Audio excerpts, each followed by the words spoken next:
Today's lesson is called The Overcoat, Day 1.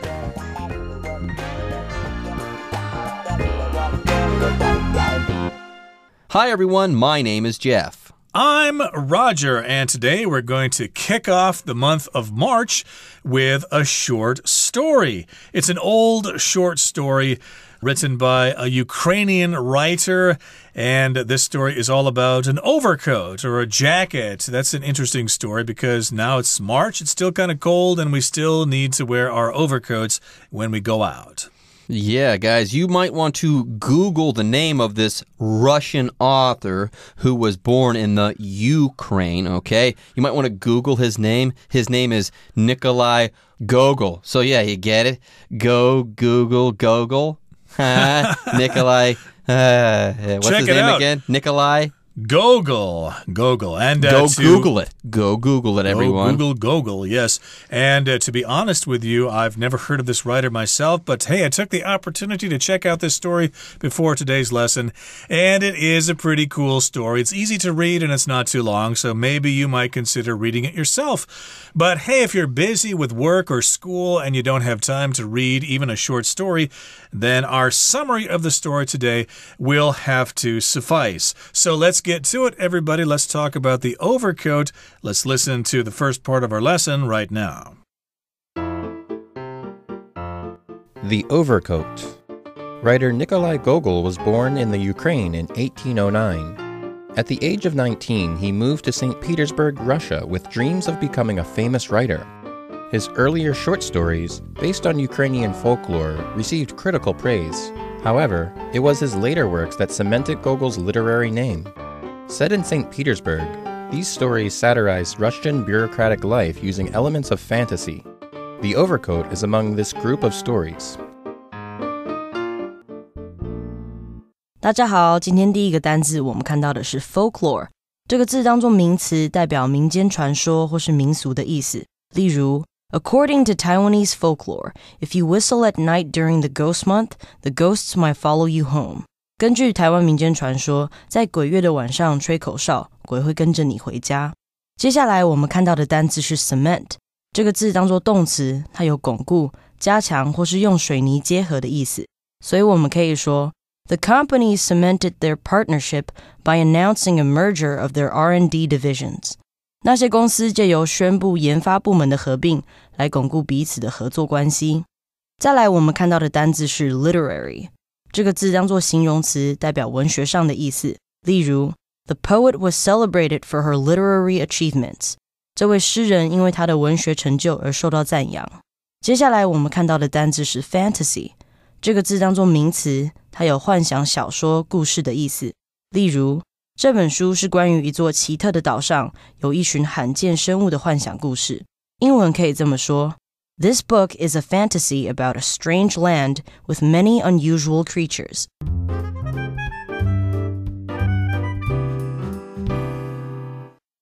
All right, folks, today we're going to be talking about a story, a Russian story written by a Russian writer born in the Ukraine by the name of Nikolai Gogol. Now, I guess we should give you guys a trigger warning, okay? This is not going to be a super happy story. In fact, chances are there's going to be some deep and profound sadness in that story. Apparently, the Russians are very good when it comes to portraying misery. Yeah, this story is going to be great and moving and emotional and wonderful, but yeah, it might be a little bit sad. So there is a warning for you guys, so brace yourself. Anyways, before we get started, though, let's learn about the writer himself. Yeah, writer Nikolai Gogol was born in the Ukraine in 1809. Now, these days, there is a country known as Ukraine, but back in the day, Ukraine wasn't really a country quite yet. It had its own people and culture and language and stuff like that, but Ukraine was actually a part of Russia, so Russians and other people called this area the Ukraine, okay? But nowadays, you don't want to say that. You don't want to say that someone is from the Ukraine. Say they're from the country of Ukraine. Anyways, yes, writer Nikolai Gogol was born in the Ukraine in 1809 when Ukraine was still a part of Russia. Then, at the age of 19, he moved to St. Petersburg, Russia, with dreams of becoming a famous writer. Indeed. So he was born in the Ukraine and then he moved to St. Petersburg because he had a dream or many dreams of becoming a famous writer. That's what he wanted to do with his life. Now, his earlier short stories based on Ukrainian folklore received critical praise. Okay, so he began to write short stories early in his writing career. Short stories, stories that are about maybe 4 to 30 pages long or something like that. Not long enough to be a novel. And these are short stories. And they were based on the folklore of Ukraine. Now, folklore, of course, just refers to traditional stories from a certain place. Of course, you've got your own folklore here in Taiwan, some old traditional stories about life in the country or something like that. But in Ukraine, of course, they had old stories as well. And he based his short stories on those old traditional stories based on Ukrainian folklore. Yeah, and these early stories, they did receive critical praise. Critics liked these stories. However, it was his later works that really made Gogol. Yeah, it was his later works that cemented his literary name. These later works cemented Gogol's literary name. Now, back to the word folklore. Very simply, when we're talking about folklore, we're talking about the customs, common ideas, and also the stories of a community or a culture or amongst some group of people that are passed down through the generations, often by word of mouth. So yeah, being Ukrainian or from the Ukraine, Nikolai Gogol knew all about the folklore of that place and could write stories inspired by this folklore. And yeah, these stories were great. They were awesome. People loved them. They received critical praise. But yeah, however, it was his later works that really cemented Gogol's literary name. Now, here we've got this verb cement, and here we're not talking about cement as in the stuff that sidewalks are made out of or anything like that, but the idea is about the same. Yeah, very, very simply, when we're talking about something being cemented, we're talking about something being solidified. Yeah, to cement something is to solidify that thing. So here it says that these later stories cemented Gogol's literary name. That means these stories firmly established his reputation as a great writer. And yes, notice that this word cement is being used as a verb. How about that? Now, next we also have this word literary. Okay, the word literary is an adjective and it means of or having to do with literature. Yeah, literary is the adjective.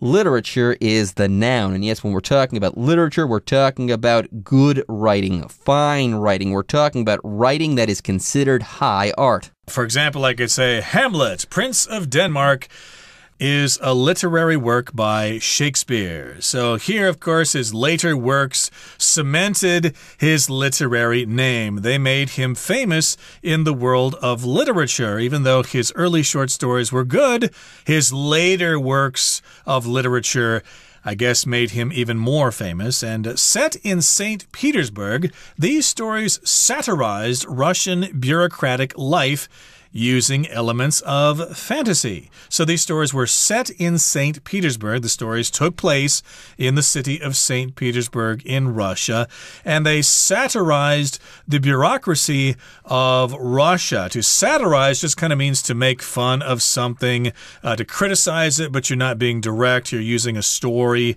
or maybe poetry or something, or even music to sort of poke fun at the bureaucracy of Russia. Bureaucratic, of course, is the adjective of bureaucracy, which is just talking about government and offices and the things they do for society. Yeah, when you're talking about bureaucratic life, you're probably talking about the lives of people who work for the government or of a big business or something like that. Yeah, bureaucratic people are usually paper pushers. Yeah, bureaucratic life, everyone, features a whole lot of paperwork, and for that reason, it can be very, very dull and often easily satirized as well. Then it also says here that, yeah, he satirized Russian bureaucratic life using elements of fantasy. And like I said before, bureaucratic life can be extremely boring. So what an interesting juxtaposition, okay?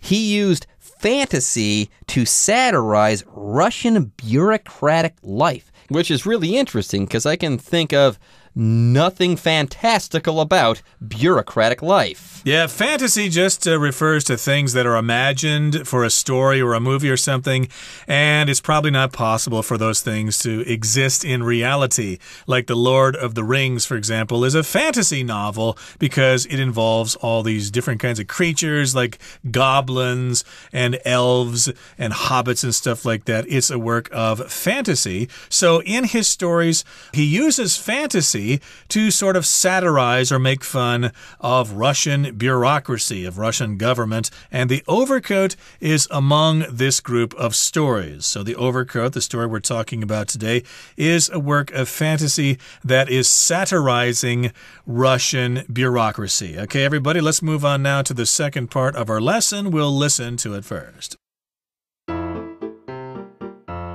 The story is about Akaki Bashmachkin, a quiet, socially awkward government clerk. In spite of his low salary and mean colleagues, Akaki loves his job. In fact, he loves his job so much that he thinks of little else. With the arrival of winter, Akaki's old threadbare coat can no longer keep him warm, and he brings it to a tailor to have it repaired. Unfortunately, the tailor tells him the coat is beyond repair and that he must pay to have a new one made. Akaki can't afford a new coat. Nevertheless, he decides to live on a strict budget, even skipping dinner for a year so that he can save the necessary money.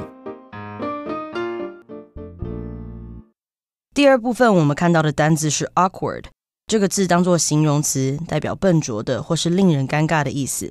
所以我们可以说 Ben looks awkward when he dances. Ben 跳舞时看起来很别扭。接下来我们看到的单字是 colleague， 这个字当作名词，它有同事、同僚的意思。例如，我们的新同事 Ludwig 来自德国，英文可以这么说 Our new colleague Ludwig is from Germany. 再来我们看到的单字是 nevertheless， 这个字当作副词，代表然而或是不过的意思。例如 The restaurant is expensive. Nevertheless, many people want to eat there. 这家餐厅很贵，不过很多人想在那里用餐。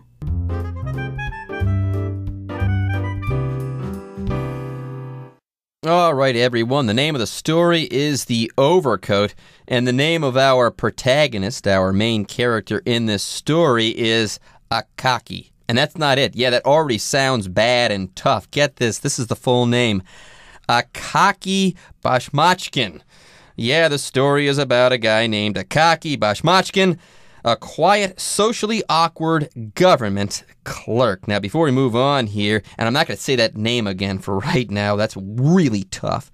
Okay, let's talk about this word awkward. Yeah, this word, I should say this name is quite awkward, but apparently so is this person, this poor government clerk. Anyways, an awkward person, everyone. An awkward person is someone who doesn't fit in. Yes, an awkward person doesn't fit in somewhere or is uncomfortable in social settings. Indeed, like many boys, like me when I was in high school, can be awkward around girls. They don't know what to say to them. They are afraid of girls. They have no idea what to talk about. And this government clerk who works for the government in an office somewhere. It's a steady job with a steady income and stuff like that. But he's socially awkward. He doesn't know how to interact with people. He's probably a loner. And as Jeff said, he doesn't really fit in. He doesn't really belong. Now, in spite of his low salary and mean colleagues, Akaki loves his job. So in spite of, you could also say despite his low salary, despite the fact that he has a low salary, he doesn't make a lot of money, but it's a steady income, but it's still a low salary. And despite the fact that he has mean colleagues, he still loves his job. Now, a colleague, of course, is somebody you work with. You could say colleague for a more professional job. You could also say coworker in some situations. So his colleagues, his coworkers are mean to him. Maybe they bully him a little bit because he's socially awkward. But despite these things, in spite of these things, he still loves his job. He looks forward to going to work every day. Yeah, even though he doesn't make much money, even though the people that he works with are just awful people, Akaki, he loves his job. He loves the government bureaucracy. In fact, he loves his job so much that he thinks of little else. He's got nothing else in his life. He loves his job so much that his mind is constantly on his work. Anyways, the story continues by saying, with the arrival of winter, Akaki's old threadbare coat can no longer keep him warm, and he brings it to a tailor to have it repaired. Remember, it's Russian winter. You can't walk around without a coat. You could freeze to death. And yeah, Akaki's coat just isn't cutting it anymore. It's now threadbare, this coat is. So yeah, he goes to a tailor and he wants to have this coat fixed. He wants to have it fixed because, like I said before, this coat is not keeping him warm anymore because it is threadbare. Now, if a garment, everyone, is threadbare, it has been worn down with age. Yes, threadbare garments are worn down or worn thin with age. Or worn out, they are thin, they are shabby. So he has this threadbare coat, it's too thin, it's falling apart, it can no longer keep him warm. So he takes this threadbare coat to a tailor to have it repaired. Gee, this jacket, this coat is not keeping me warm enough, and winter is coming, and you know how winters are here in Russia.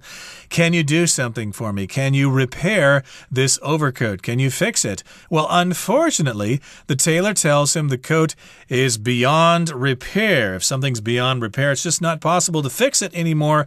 You'll probably make it worse if you try to fix it. And so he's got to pay to have a new one made. So back then, of course, you couldn't go down to, Wu Fun Pu in Taipei here and buy yourself a cheap jacket off the shelf. You had to have a tailor make you your clothing. So he's got to pay to have a new jacket made for him. Yeah, unfortunately, the tailor tells him the coat is beyond repair. The tailor can't fix this coat.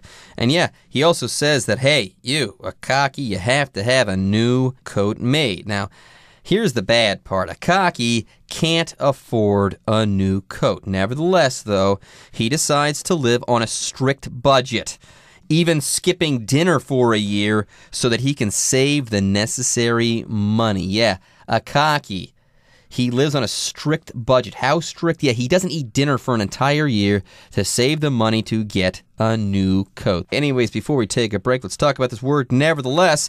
This word nevertheless is similar to the phrases in spite of or all the same. So all the same, nevertheless, still, he's going to live on a strict budget, a tight budget. He's going to be very frugal, and he even skips dinner for a year. He just has breakfast and lunch, and in order to save money, he actually doesn't eat dinner for a whole year. So in that way, maybe he can save enough money to buy a new overcoat. Well, now, everybody, we're going to move on to the final portion of our lesson. Let's listen to it first. When his new coat is ready, Akaki feels transformed by it. It not only keeps him warm, but gives him self-confidence. Even his coworkers begin to treat him with respect. 今天最后一个单字我们看到的是 transform 这个字当作动词，它有使改观或是改变转换的意思，所以我们可以说 The costume designers and makeup artists transformed the actress into a princess. 服装设计师与化妆师让那名女演员变成了公主。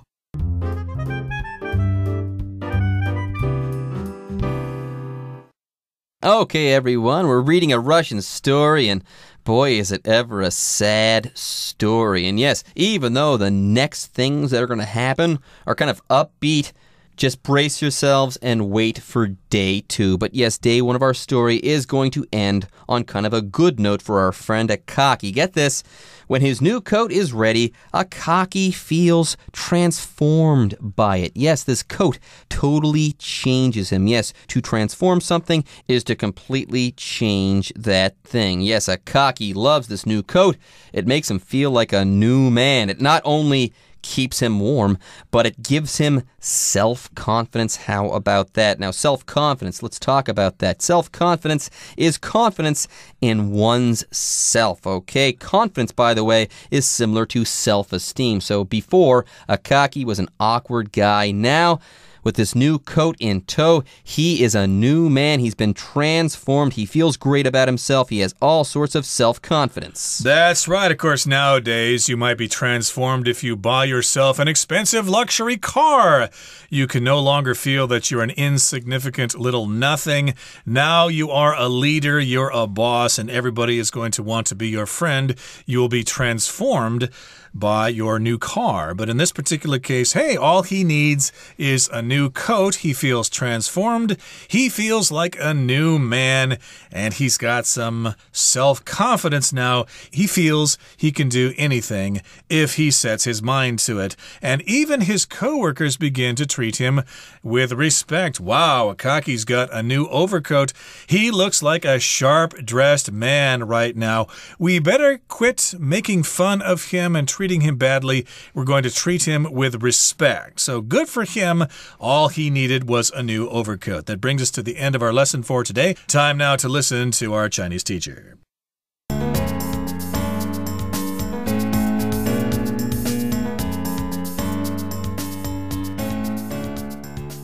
各位同学大家好，我是 Hanny。 那我们来看一下今天的文法重点。课文第一部分有一个句子 His earlier short stories based on Ukrainian folklore received critical praise. However, it was his later works that cemented Gogol's literary name. 他早期以乌克兰民间故事为本的短篇故事受到许多好评，然而是果戈里后来的作品巩固了他的文学声望。那这个句子的后半句有使用到分列句的句型。分列句的句型就是 it is 或者是 it was 什么什么，然后 that 什么什么。好，当我们要强调一个句子里面的某一个部分我们就先把要强调的部分摆在 it is 跟 that 之间，或者是 it was 跟 that 之间。那强调的部分可以是原本句子里面的主词受词、地点、时间等等。我们接着再把句子剩下的部分摆到 that 后方。像课文它就是把 his later works 摆在 it was 跟 that 之间，就是用来强调巩固果戈里文学声望的就是他后期的作品。好，那我们来看一个例句比较清楚。